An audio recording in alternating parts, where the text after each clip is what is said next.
Hey everyone, welcome back. Tonight we're pulling back the curtain on a side of ancient Rome that the history textbooks tend to skip over.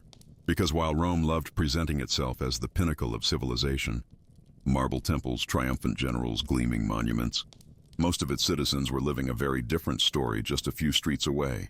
Before we get into it, hit that like button if you're enjoying the channel, subscribe if you haven't already, and drop a comment telling me where you're watching from and what time it is there. I genuinely enjoy seeing that. Now settle in, because tonight we're walking through the parts of Rome that nobody put on the brochure. Part 1. The city behind the marble. When most people picture ancient Rome, they imagine something grand. Senators in white togas striding purposefully through sunlit plazas. Triumphal arches casting long shadows over cheering crowds. Fountains, colonnades. That particular kind of ancient elegance that makes you want to book a time machine. And yes, that Rome existed, but it was essentially the city's public relations department.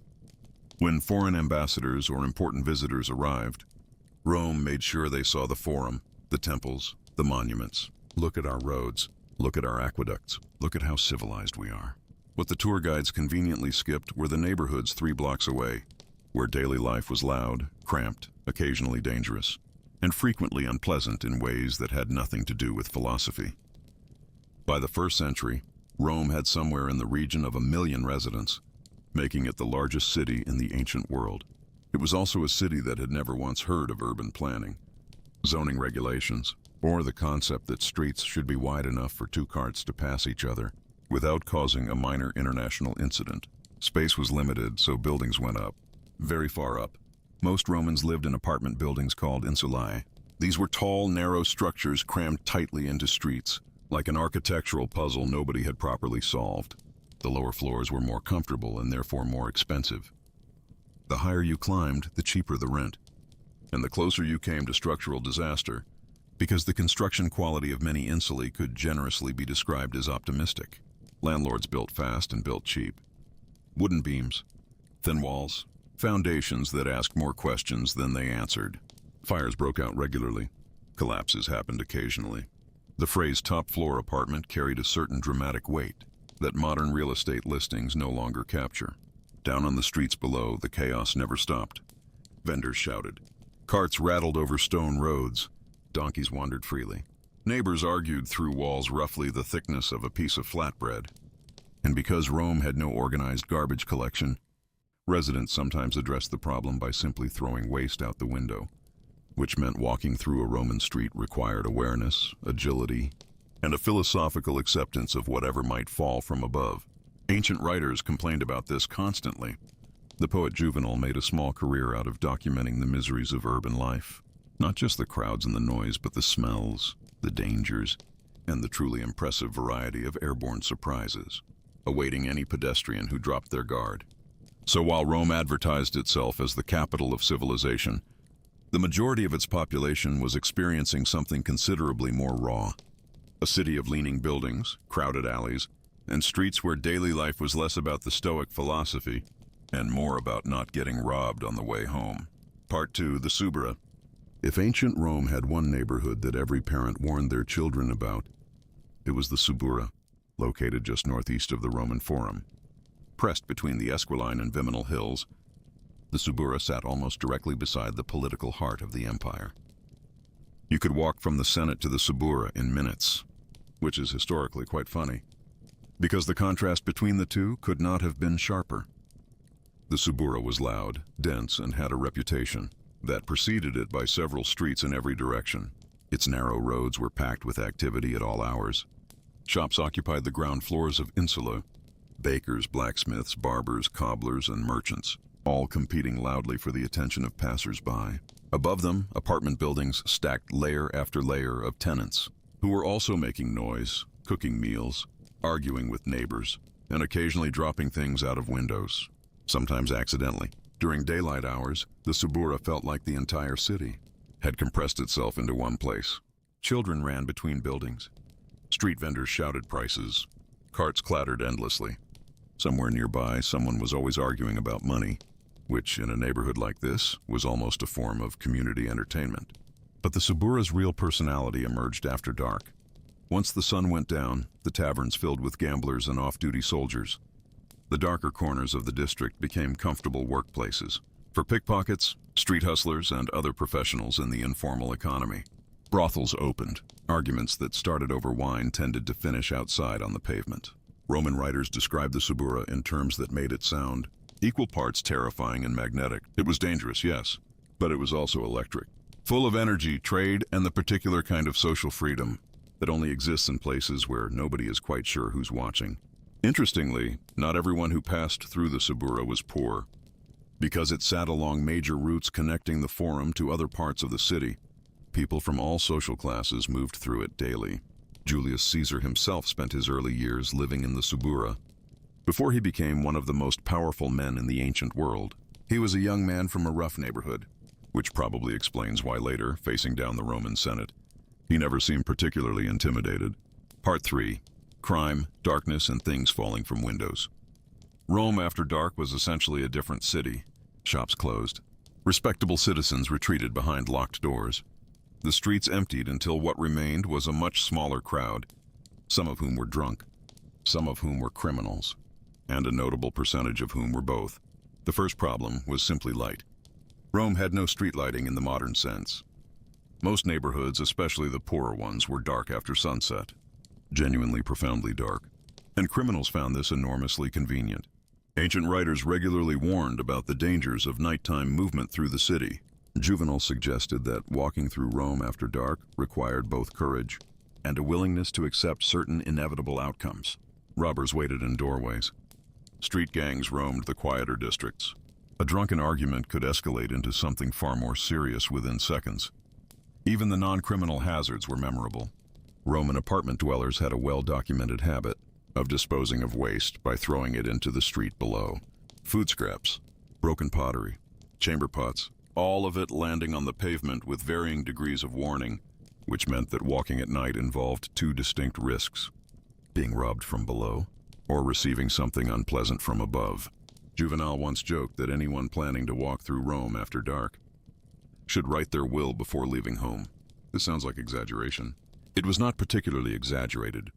Even wealthy Romans avoided traveling at night without guards or torchbearers accompanying them. The city belonged to merchants and officials during the day. After sunset, it belonged to everyone else, and everyone else was not consistently known for polite behavior. Part 4. Pickpockets, taverns, and loaded dice. Where crowds gathered in ancient Rome, wallets disappeared. This was essentially a law of nature. The forum was packed with merchants and politicians. Markets overflowed with shoppers. Public games at the Colosseum or Circus Maximus pulled tens of thousands of spectators into close proximity. For professional pickpockets, these events were excellent working conditions.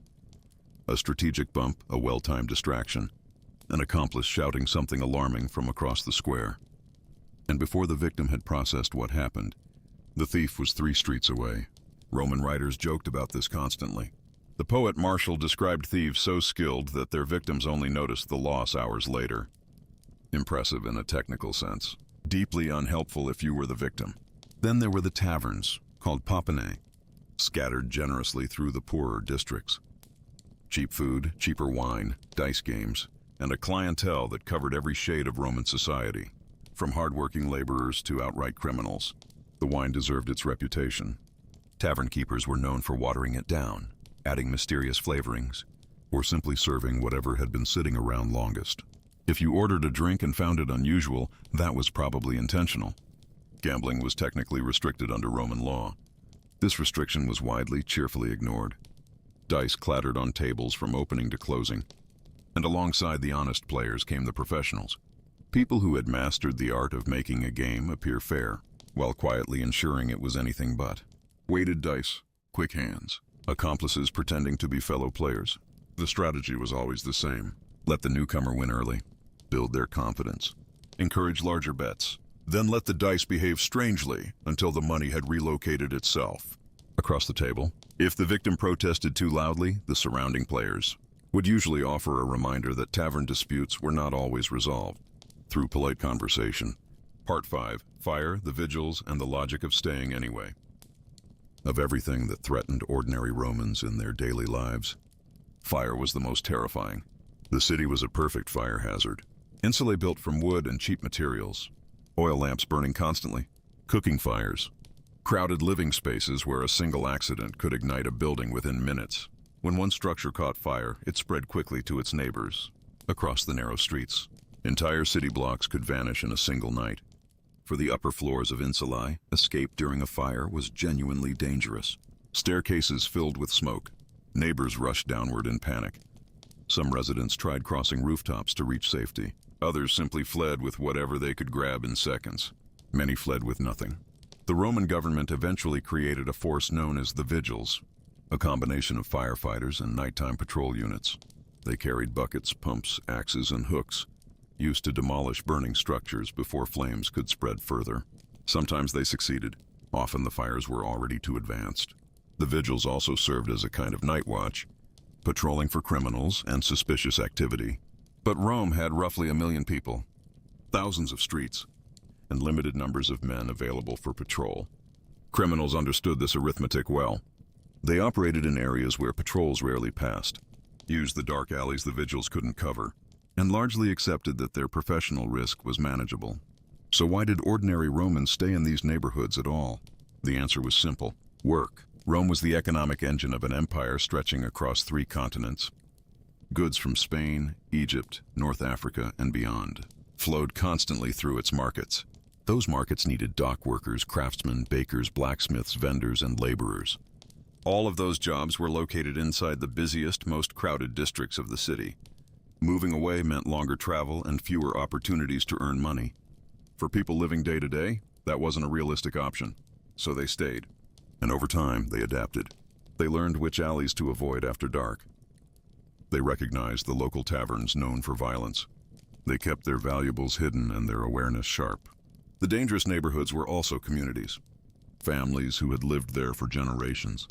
Shopkeepers who knew their regular customers. Neighbors who looked out for each other amid the chaos. The marble monuments might have represented Rome's power and ambition.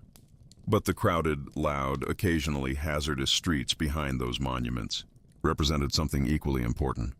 The reality of an empire built not by emperors alone, but by the millions of ordinary people who kept the city alive every single day. And if you truly wanted to understand what life in ancient Rome actually felt like, you wouldn't spend your time admiring statues in the Forum.